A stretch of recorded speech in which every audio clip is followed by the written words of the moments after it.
Hello, friends. Today I want to delve into a topic of critical importance that has resurfaced in international discussions: the urgent necessity for Europe to ramp up its military support for Ukraine. This call for action has been emphatically supported by Jens Stoltenberg, the Secretary General of NATO.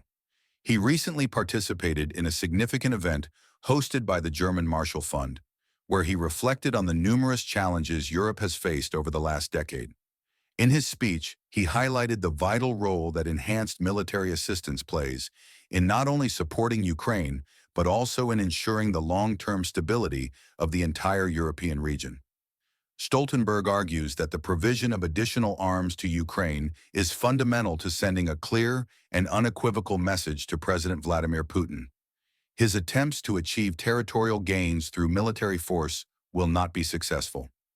He believes that making the costs of Russian aggression unsustainable is crucial in altering the Kremlin's calculations.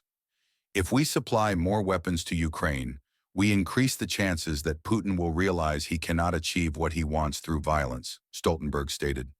This perspective emphasizes the moral and strategic imperatives behind increasing military aid, framing it as a necessary measure to uphold Ukraine's sovereignty and democratic rights. The Secretary General pointed out a paradox. The more arms supplied to Ukraine, the greater the likelihood of achieving peace and ending the conflict. He noted that the credibility of our military support will directly impact the speed at which the war concludes. A stronger, more credible commitment to long-term military support will lead to a quicker resolution of the conflict, he said. This assertion resonates with the broader understanding that effective military support is not just about immediate combat, but about establishing a framework for lasting peace and security in the region. However, Stoltenberg also underscored a crucial point. Achieving a durable peace without adequate backing for Ukraine is simply unrealistic. He argued that any future agreement must be bolstered by strong military assistance to the Ukrainian government, led by President Volodymyr Zelensky. We all want this war to end, but losing it is not an option. That path leads only to prolonged Russian occupation, which would bring its own set of challenges and instabilities, Stoltenberg warned. His statements reinforce the notion that proactive engagement in defense of Ukrainian sovereignty is necessary not only for Ukraine, but also for the stability of Europe as a whole. A particularly contentious issue that has emerged in recent discussions is Ukraine's potential membership in NATO. Stoltenberg has emphasized that there cannot be sustained security in Europe without a stable and democratic Ukraine.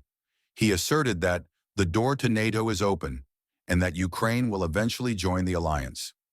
This statement is significant as it generates hope among Ukrainians and reinforces the idea that integration with Western institutions is key to ensuring both national and regional stability.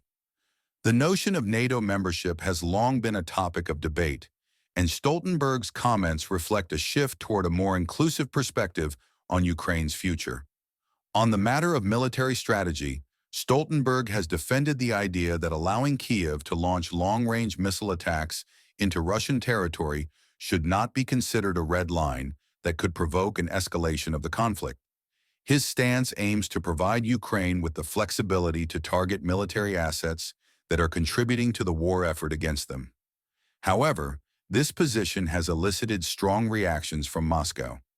Dmitry Peskov, spokesperson for the Kremlin, criticized these remarks as provocative and dangerous, arguing that they demonstrate a fundamental misunderstanding of the current geopolitical climate. This ongoing tension in political discourse highlights the delicate nature of international relations in Eastern Europe, where every statement can carry significant implications. In recent developments, it has been reported that Ukraine successfully executed nighttime drone attacks on two key facilities that served as Russian arsenals. These operations took place in the Tigero district of Krasnodar and in Oktyabrskaya, a locality closer to Moscow. The explosions generated by these strikes were captured on video and widely shared on social media, showcasing massive plumes of smoke rising from the targeted buildings.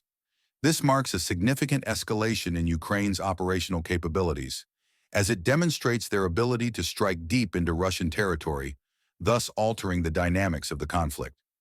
The Russian Ministry of Defense claimed to have intercepted 101 Ukrainian drones during the same night over Russian territory and occupied Crimea. However, the Ukrainian military reported that these attacks were successful, significantly impacting Russian military logistics by targeting crucial storage centers for ammunition and supplies. The destruction of these arsenals could potentially weaken Russia's operational capacity on the battlefield, raising questions about their ability to sustain military operations in the ongoing conflict. Furthermore, Ukrainian Foreign Minister Andriy Yermak has issued warnings regarding the possibility of Russia launching attacks on nuclear facilities before the winter season. He expressed concerns that such actions could severely disrupt electricity generation in Ukraine. This potential assault aims to further cripple Ukraine's energy capabilities amid a worsening energy crisis. Yermak emphasized that these attacks could specifically target distribution systems at nuclear power plants and critical transmission substations, which are essential for the safe operation of nuclear energy. Damage to these facilities poses a grave risk of nuclear incidents with far-reaching consequences, not only for Ukraine but also for neighboring countries. The government in Kyiv has taken proactive steps by informing its allies and the International Atomic Energy Agency about this critical situation. Additionally, it was noted that Russia has leveraged the Zaporizhzhia nuclear plant as a tool for exerting pressure on the international community during the conflict.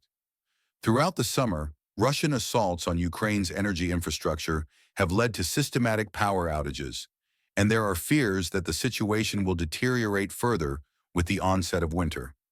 In a separate but related vein, Ukrainian President Volodymyr Zelensky has criticized the peace initiatives proposed by China and Brazil, suggesting that these proposals aim to hinder a fair diplomatic resolution while simultaneously benefiting Moscow.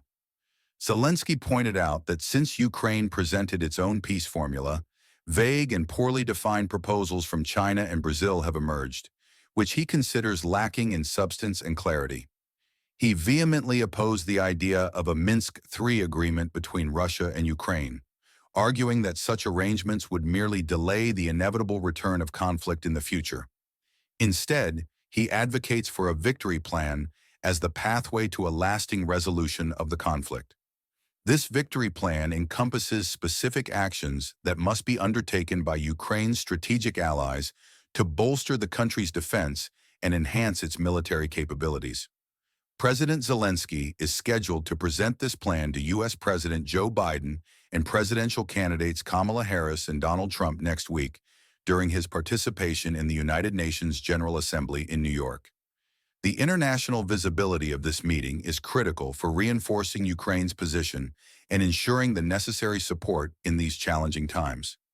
In conclusion, the ongoing conflict in Ukraine requires a multifaceted approach, combining military assistance, diplomatic engagement, and strategic planning.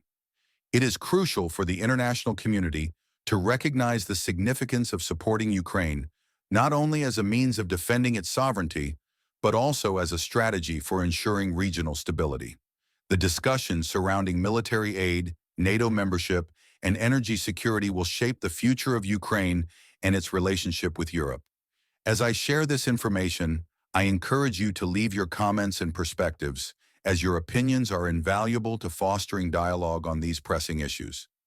Engaging in discussions about Ukraine's future, the implications of military support, and the broader geopolitical landscape is essential for promoting understanding and finding solutions that lead to a more stable and peaceful world.